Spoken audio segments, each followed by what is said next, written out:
Bonjour à tous! Aujourd'hui on va vous présenter dans cette vidéo l'association pour les causes de l'enfance. Alors suivez-moi, on va rentrer dans l'association.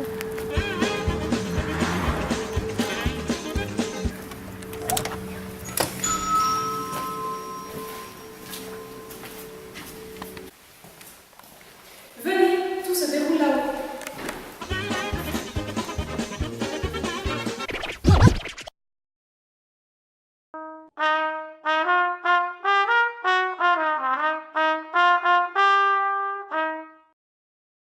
Si vous pouvez nous présenter l'association.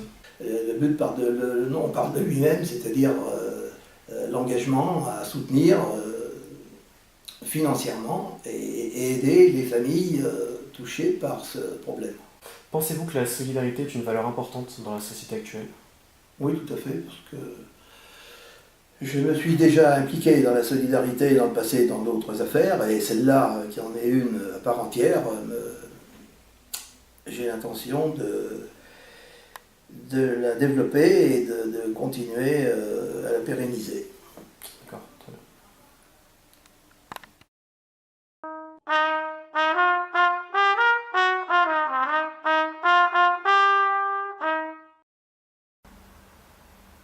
Nous sommes allés rendre visite à l'entreprise Evenplast qui se situe à Riotor et qui fabrique les sacs pour l'association.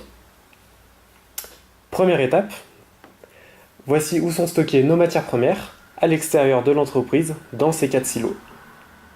Nous nous sommes demandé dans cet entrepôt à quoi ressemblait l'état de base du plastique, qui est quand même la matière première du sac plastique.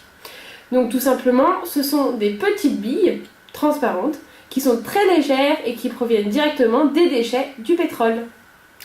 Seconde étape, le plastique est ensuite chauffé à haute température, puis soufflé pour créer ces cylindres qui montent très haut du fait de la température importante. À savoir, la température est surveillée pour que le plastique ne soit ni trop dur ni trop mou. Troisième étape, les cylindres sont ensuite conditionnés sous forme de bobines, naturellement transparentes, ou colorées sur demande du client.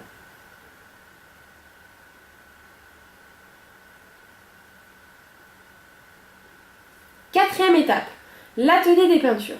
Ici donc on retrouve la peinture qui est bio mais aussi à l'eau. Elle est donc remuée à chaque instant pour éviter qu'elle soit trop rigide mais aussi trop sèche pour l'utilisation. Cinquième étape, nous sommes ici dans l'atelier d'impression, donc où sont imprimés tous les motifs que demandent les clients avec un système de cylindres et de moules en silicone. Peuvent être imprimées toutes sortes d'images, par exemple un logo, une affiche, mais aussi du texte, une phrase, un slogan.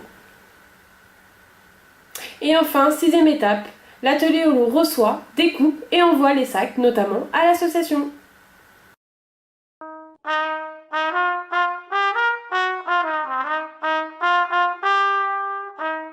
Nous voici dans l'entrepôt de l'association pour les causes de l'enfance. Donc ici sont stockés tous nos sacs, craft, bretelles et poubelles, et qui sont destinés à nos commerçants partenaires et qui seront vendus par nos télévendeuses.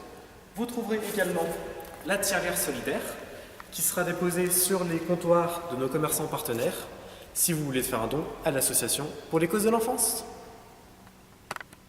Soutenez les causes de l'enfance.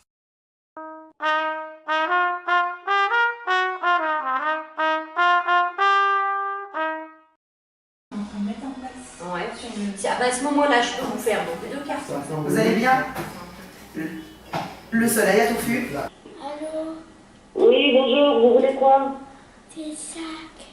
Vous vendez des sacs. Et combien ils coûtent vos sacs? Pourquoi des 200 euros? 200 euros? Cracra. Pourquoi avez-vous choisi l'association pour les causes de l'enfance? Qu'est-ce qui vous a rattaché à celle-ci? Pour être tout à fait honnête aujourd'hui avec vous, je n'ai pas choisi l'association pour les causes de l'enfance. En 2007, je cherchais un travail, comme tout à chacun, et j'ai rencontré cette association qui avait pour but de vendre des emballages au profit d'enfants et handicapés, malades et handicapés. Donc j'ai postulé au départ pour un travail. Et puis, j'estime qu'aujourd'hui, rien n'est fait au hasard. J'ai donc appris en août 2007, donc 2 mois après mon entrée à l'association, que ma nièce était IMC, moteur et cérébral. Donc aujourd'hui, j'ai pu conjuguer ma vie professionnelle et, je ne vais pas dire ma passion, parce que ce n'est pas une passion, mais mon intérêt pour ces enfants malades et handicapés. Voilà. Concrètement, quel est le but de l'association? Alors, différemment d'associations qui sont très louables, comme le Téléthon, enfin tout ce qui est en termes de recherche pour les maladies, nous aujourd'hui le but de l'association est véritablement de pouvoir améliorer le quotidien des enfants, puisque même si effectivement il faut faire de la recherche, c'est important, la recherche pour trouver un remède à une pathologie, ça peut prendre des années. On ne peut pas demander aujourd'hui à des enfants d'attendre des années. Donc nous, aujourd'hui, notre quotidien, c'est vraiment d'améliorer le quotidien de ces enfants, puisqu'il faut savoir que malheureusement, très peu de choses sont prises en charge par la sécurité sociale. L'exemple bête, c'est les couches. Les couches pour un enfant, entre guillemets, par exemple, de 14 ans, qui n'a pas aujourd'hui la chance de pouvoir aller aux toilettes comme tout le monde. C'est pas un luxe d'avoir les fesses au propre. Et pourtant, c'est pas pris en charge par la sécurité sociale. Tout est à la charge des parents. Voilà. Quel message pouvez-vous faire passer aux personnes qui nous regardent? Qu'il faut rester solidaire, puisque de toute façon, quoi qu'il en soit, on est tous touchés de près ou de loin par la maladie ou le handicap d'un enfant. Alors c'est vrai qu'on n'en est peut-être pas forcément conscient. Aujourd'hui, je trouve aussi que c'est quand même un sujet qui est vraiment tabou. On n'en parle pas suffisamment. On va au centre commercial avec nos enfants, dès qu'ils voient quelqu'un de différent, ils sont un petit peu apeurés, ils ne savent pas trop comment aborder les choses. Et j'estime que notre rôle en tant que parents, déjà, c'est d'aborder la maladie et le handicap avec les enfants pour que ce soit pour eux dans les mœurs. Malheureusement, il y a des différences partout. Alors j'entends, c'est pas seulement dans la maladie, le handicap, ça peut être également dans le poids, dans la couleur. Et ça, aujourd'hui, on arrive à en parler de la couleur, du poids. Donc je vois pas pourquoi la maladie et le handicap, c'est un sujet tabou. Donc mon message, c'est vraiment ça. Parlons-en et agissons ensemble. Parce que c'est vrai que, voilà, une phrase que j'aime beaucoup, c'est que seul on va vite, mais ensemble on va très loin. Qu'est-ce qui a motivé votre candidature pour l'association?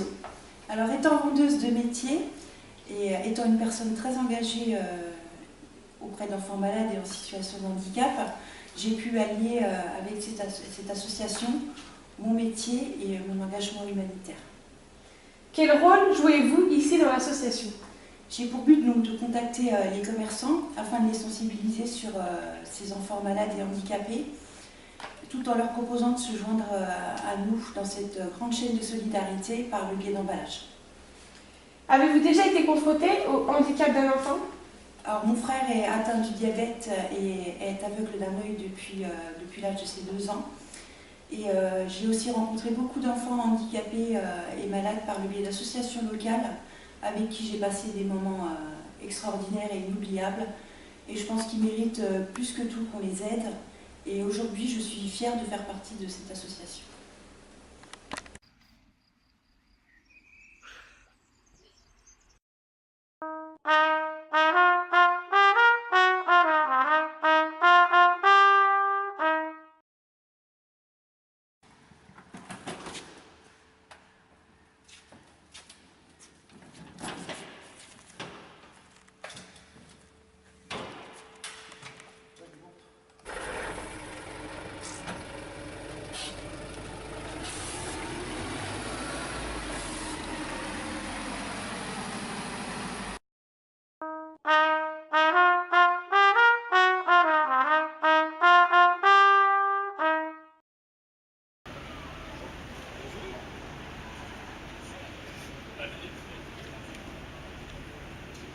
Comment avez-vous connu l'association pour les causes de l'enfance?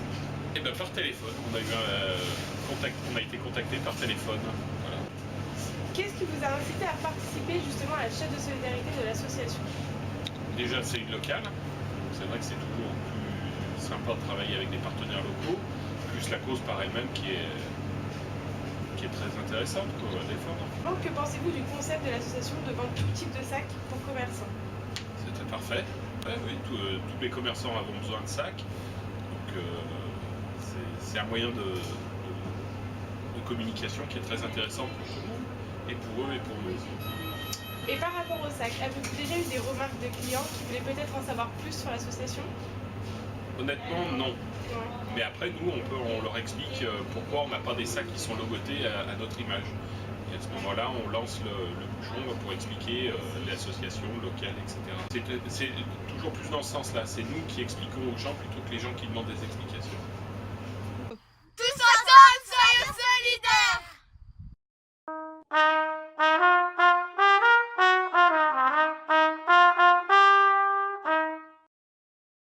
S'il vous plaît. Alors bonjour, voilà, mon fils il est tétraparésie spastique aiguë, donc c'est une maladie des muscles due à la naissance, un rythme cardiaque qui n'était pas assez bon pour pouvoir lui permettre de respirer comme il faut. Donc ça a engendré une maladie sur tous les muscles du corps. D'accord. Et comment est-ce que vous avez connu l'association pour les causes de l'enfance?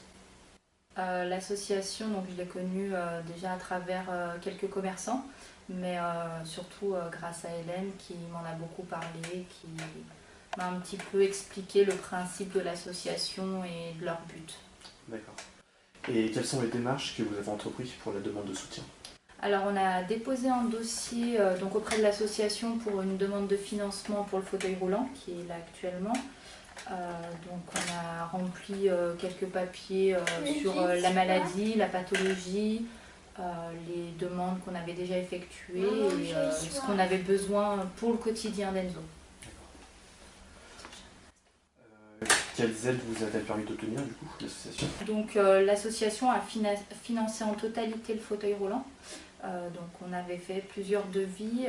L'achat du fauteuil a été effectué en Allemagne. Donc c'est un fauteuil évolutif qui va lui permettre de le garder quelques années. Et donc elle nous a financé en totalité auprès du fournisseur. Et aujourd'hui, l'aide que vous avez obtenue, est-ce qu'elle vous a permis d'avancer? Ben, c'est vrai que comme on a déjà beaucoup de matériel à acheter, le fauteuil a été déjà un gros soulagement parce que c'est son moyen d'autonomie aujourd'hui et que sans ce fauteuil, je pense qu'on n'aurait peut-être pas acheté les chaussures orthopédiques, enfin, on n'aurait pas évolué aussi vite. D'accord. Voilà.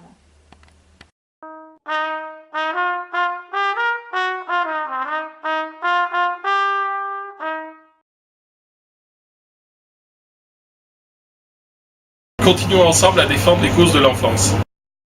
On compte sur vous, aidez-nous à surmonter la maladie de nos enfants. Donc l'Association pour les causes de l'enfance a un dernier message à vous faire passer.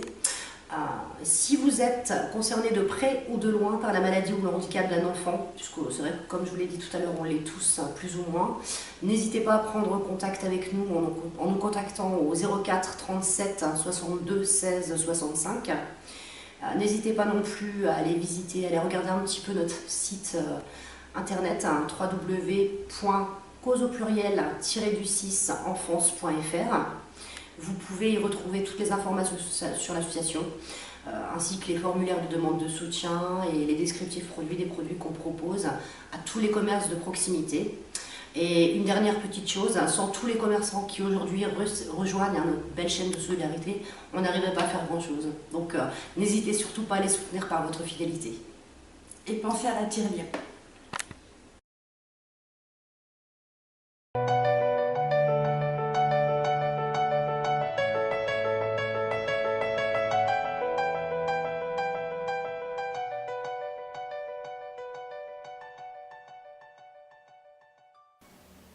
Aujourd'hui, 7% des enfants français sont confrontés à une situation de handicap.